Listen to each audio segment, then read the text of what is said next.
Huh? I filled up the fridge with beers. There's only this much left. One day, when inviting a neighboring family over for a barbecue, the beer that was supposed to be plentiful in the fridge was found to be nearly gone. My husband Anthony, socially adept and competent outside the house, is quite strict just with our family and easily gets upset over minor things. I tried to stay as calm as possible and addressed Anthony, telling him frankly that we were about to run out of chilled beers. Upon hearing this, Anthony, who had been in a good mood from drinking, instantly turned furious. His anger triggered, Anthony said, "Serving guests warm beer is disrespectful. Don't show your face again." Taking advantage of the fact that we were out of sight, he forcefully grabbed my arm and started walking in the opposite direction without saying a word. I had a bad feeling, but raising my voice would ruin the cheerful atmosphere, and resisting could escalate the situation, so I had no choice but to follow quietly. Reluctantly, I followed Anthony as he pulled my arm. Then, Anthony opened the door to a dark storage shed and pushed me in. The storage shed on a summer day was as hot as a sauna, with incredible humidity, so I immediately ran towards the exit. However, Anthony quickly closed the door and used a long-handled broom as a bar to prevent it from opening from the inside. "Open the door!" I pleaded several times, but there was no sign of Anthony opening the door. "Reflect on your actions in here for a while." With that, Anthony left, laughing villainously as if he were a character from a movie. My name is Evelyn.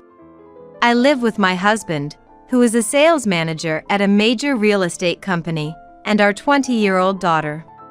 My husband, Anthony, is 57 and I am 55, so we are close in age. Originally, I also worked at the same company as Anthony. We had what you might call an office romance. Anthony was everyone's dream guy, and I never thought he was in my league, but thankfully, he proposed, and we started a family. When we first became a family, I remember feeling ticklish from being envied by people from all around. At first, I was over the moon and every day was filled with happiness. However, as we got used to living together, Anthony's true character began to show.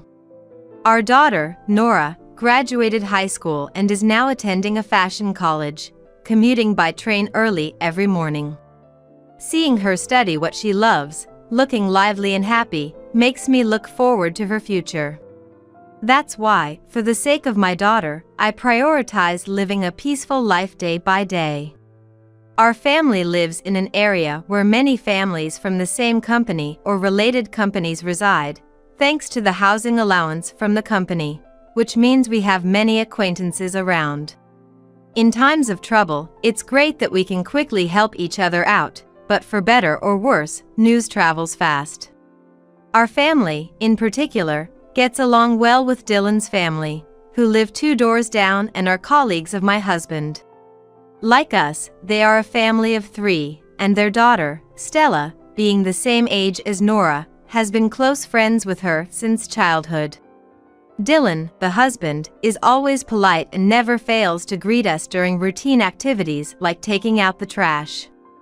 Even though he's the same age as Anthony, his character seems unbelievably nice. Lillian, his wife, is a year younger than me, and we go shopping and on outings together like friends. She works as a legal assistant and is a dependable sisterly figure, often giving me advice. Of course, I've brought up Anthony before, but I've always wrapped the conversations in layers of discretion. Honestly, it's too embarrassing to talk about with anyone. I truly appreciated Lillian's presence when our daughters had a small misunderstanding. When deciding on their futures after attending the same school from elementary to high school, there was a conflict. Initially, they both pledged to pursue fashion design and worked hard on exam preparations, but Stella decided to switch to cosmetology at the last minute, which made Nora feel betrayed, leading her to stop speaking to Stella. Seeing Nora struggle with accepting Stella's decision and hating herself for it, all I could do was watch.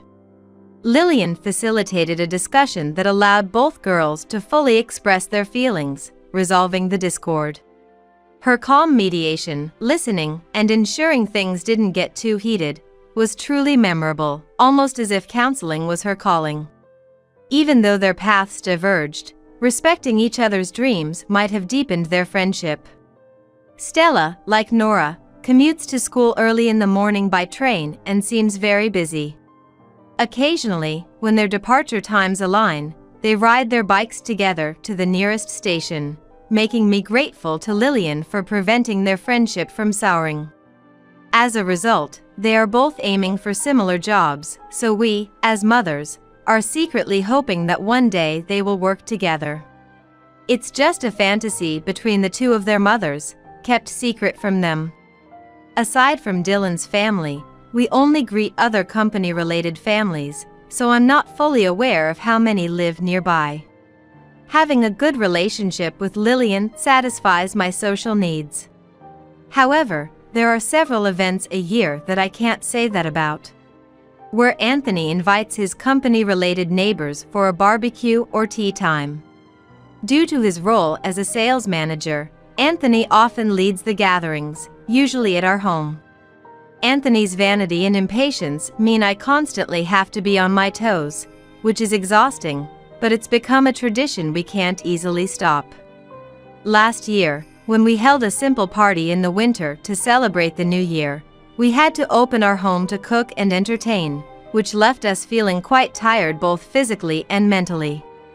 Other housewives offer to help, but Anthony's mood becomes visibly bad because it doesn't look good to let customers help, so I have no choice but to decline, which is another factor that builds up fatigue. It's ironic that Anthony, admired as a supervisor at work, shows his selfish and authoritarian side only at home.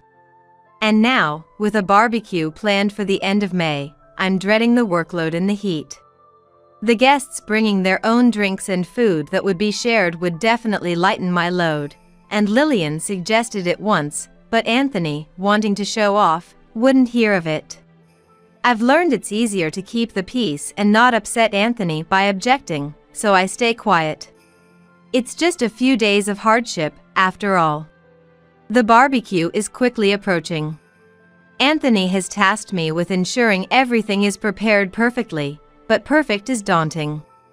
As what constitutes perfect for Anthony can fluctuate wildly. Sometimes, he'll suddenly deem unacceptable what he previously approved, or vice versa. The most reliable method is to have him check everything in advance, but even that's no guarantee. When I mentioned going shopping for supplies, "I'm busy with work, so it's all on you. Don't you dare embarrass me," he said and went out. Since the number of attendees varies, we always check who'll be joining the barbecue in advance. Luckily, this time it seems only Dylan's family will be coming. Knowing their preferences makes planning the menu and drinks easier and lifts my spirits a bit. Considering the temperature, I need to stock the fridge to its limit with drinks to avoid running out. The family fridge was filled to the brim with beer. After checking with Anthony, he said, that should be plenty.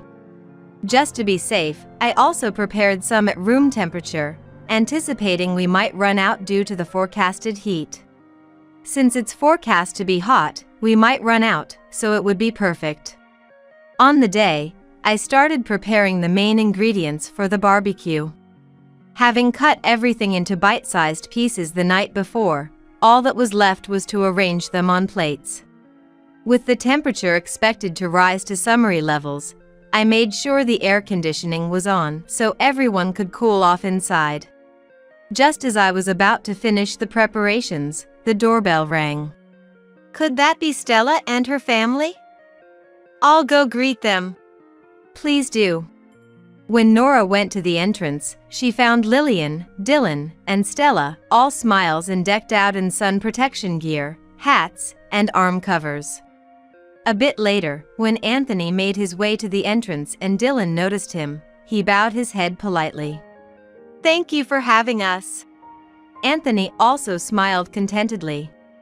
make yourselves at home," and went back inside to grab a beer. After watching the adults finish their exchange, Nora didn't go back inside, but led the 3 guests around the side of the house to the backyard where the barbecue and canopy were set up. I handed Nora the plates of food through the large window facing the garden, and she skillfully arranged them on the outdoor table. The barbecue kicked off with the fathers and daughters happily sharing updates.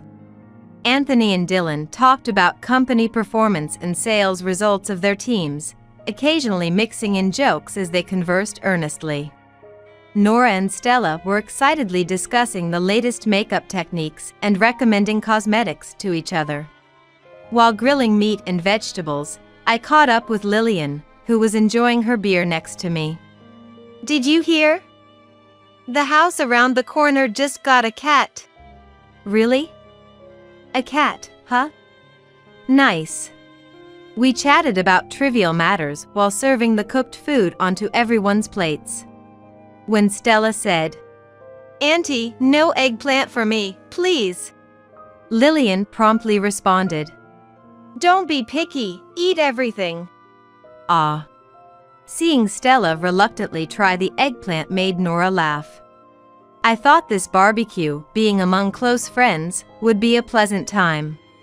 But soon after, I'd realize reality wasn't so sweet. Once the barbecue and beers put Anthony in a good mood, he demanded, "Bring more beer." I went to get more chilled beer from the fridge, only to face an unexpected situation. Despite having filled the fridge with beers, there were only a few left. I wondered when so many had been taken. Maybe the beer was consumed faster than I anticipated while I was busy preparing the food. The weather was hot, and the conversation was lively, so it couldn't be helped, but Anthony surely hadn't noticed. Yet, I knew from past experiences that once he realized we were almost out of cold beers, he would undoubtedly blame and lash out at me. Thinking that putting the remaining beers in the fridge now would at least be better than keeping them at room temperature, I moved all the remaining beers to the fridge. Then, trying to remain calm, I approached Anthony and said, "Honey," informing him straightforwardly that we were about to run out of chilled beers. Anthony's face, which had been jovial from the alcohol, instantly turned to anger upon hearing my words. Taking advantage of our location out of sight from the barbecue, he forcefully grabbed my arm and began walking in the opposite direction without saying a word. A bad feeling washed over me, but I knew raising my voice would only spoil the mood, and resisting could make things escalate, so I had no choice but to follow quietly. Reluctantly, I followed Anthony to the front of a storage shed on the opposite side of the garden. When we reached the shed on the opposite side of the garden, Anthony stopped and turned around, still holding my arm, saying, "Why didn't you keep restocking them?" Letting his emotions take over. Then, pointing at me, he said, "Serving guests warm beer is disrespectful. You stay out of sight now." He then opened the door to the pitch-dark storage shed and pushed me inside. The shed was sweltering like a sauna, with overwhelming humidity, so I instinctively ran to the door. However, Anthony quickly closed the door and secured it from the outside using a long-handled broom, preventing it from being opened from the inside. "Open the door!" I pleaded several times, but there was no sign of Anthony opening the door. Then, "Reflect in here for a while," he said dismissively and walked away, laughing villainously like a character from a movie. Panicking about the potential danger due to the heat, I repeatedly banged the door and shouted, "Somebody help!" But the likelihood of being heard from the shed, positioned far from the garden, was slim. To make things worse, shouting so much made me use up unnecessary energy, and I started to feel unwell. Having been grilling food without much hydration, I might have been on the verge of dehydration. Trapped with no hope of rescue, I wondered how I could escape. The darkness made my mood plummet further, and my breathing became shallow. It was too hard to stand, so I crouched down and leaned against a pillar, trying to escape the hot air as much as possible. With a gloomy feeling, I sit back down, hugging my knees. Huddled up, I lifted my face and noticed a water tank stored for emergencies at eye level. Grateful for any drinkable water, I hastily opened the tank and gulped it down. The water wasn't cold, rather lukewarm, but it was enough for me at that moment. It might help me manage for a bit, but I had no way of knowing how much longer the barbecue would last. With lingering unease, I closed my eyes. Meanwhile, Anthony, having completely forgotten about locking me in the shed, was enjoying a lively conversation and jokes with Dylan. I heard from Nora later that he was in a good mood and was making jokes, so I can kind of imagine it. Around 5 hours passed, and as the day began to fade, prompted by Lillian's suggestion, they started to clean up. Noticing Anthony's pale complexion, Lillian expressed concern. Is something wrong? You look pale.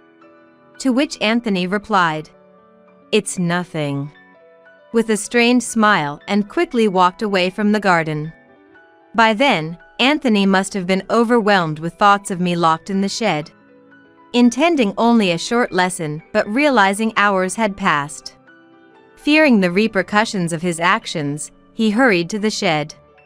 Tentatively, he removed the broom that was blocking the door and slowly opened it.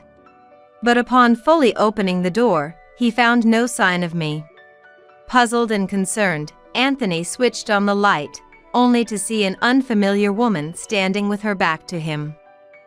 Startled by a sudden, unexplained presence on his property, he exclaimed, "Ah! Who are you?" However, there was no response from the woman. Becoming increasingly angry at the woman who doesn't respond or turn around no matter how many times he calls out to her, Anthony approached the woman and patted her on the shoulder. "Excuse me." Shockingly, the woman's head fell off and rolled to the ground. Paralyzed with horror, Anthony collapsed to the floor, speechless and immobile from the shock. As he sat, frozen by fear, he suddenly heard the door close behind him. Confused, he quickly realized he was now the one trapped inside the shed. Panicking, he rushed to the door. "Open the door, please!" His plea for help echoed from inside, but then, from outside. "You reflect on your actions there." Lillian's voice must have been heard. Not knowing where I had gone or what was happening, Anthony was now the one trapped in the shed. Actually, Lillian had noticed my absence during the barbecue. I had often confided in her and had told a bit about Anthony's behavior. Feeling uneasy about not seeing me around, Lillian decided to search the property. Fortunately, Anthony and Dylan, being in high spirits from the drinks, didn't notice her leave. She informed Stella and Nora before starting her search. Finding no sign of me inside the house, she headed towards the shed opposite the garden, noticing a broom unnaturally propped against the door. Approaching with a bad feeling, she sensed someone inside. Knocking, she asked, "Is someone there?" Hearing my faint response, she hurriedly removed the broom, opened the door, and rescued me. Observing my weakened state, Lillian, deducing Anthony was to blame, took me to her house for safety. After she cooled me down and gave me water, she asked to me share what had happened as much as I was comfortable with. After hearing what had happened, Lillian thought of a way to get revenge on Anthony, and when she returned to my house, where they were still enjoying the barbecue, she briefly explained to her daughters about me, and then told them how she felt and how she wanted to get revenge. Both Stella and Nora agreed with Lillian's desire to get revenge, so the three of them went to Nora's room to have a strategy meeting and sort out the situation, leaving their husbands in good spirits. Nora told me that Anthony would often lose his temper and get hard on me if something didn't suit him, and that he would often lock me in the closet or storeroom. I'm sure Lillian was shocked to hear something even worse than what I had discussed. It's common for people to have a facade, but the extent of Anthony's duplicity was hard to accept. Regaining their composure, they decided the revenge should utilize the girl's skills. The plan involved combining Stella's hairdressing practice mannequin head with Nora's dressmaking mannequin to create a seemingly real figure. The key was setting the head to easily fall off, anticipating Anthony's impatient handling, likely resulting in a fright, especially with alcohol involved. They adorned the mannequins with wigs and fabric to enhance the human appearance, then set it up in the shed. Though the figure ended up taller than me, it might add to the fright. As a final touch, they placed a wide-brimmed hat on it, leaving Stella and Nora hidden outside. Lillian returned to the garden, suggesting cleanup, then followed Anthony to the shed and closed the door behind him. Anthony, unaware of the plot, couldn't understand why Lillian had locked him in. Continuously, he pleaded, Let me out!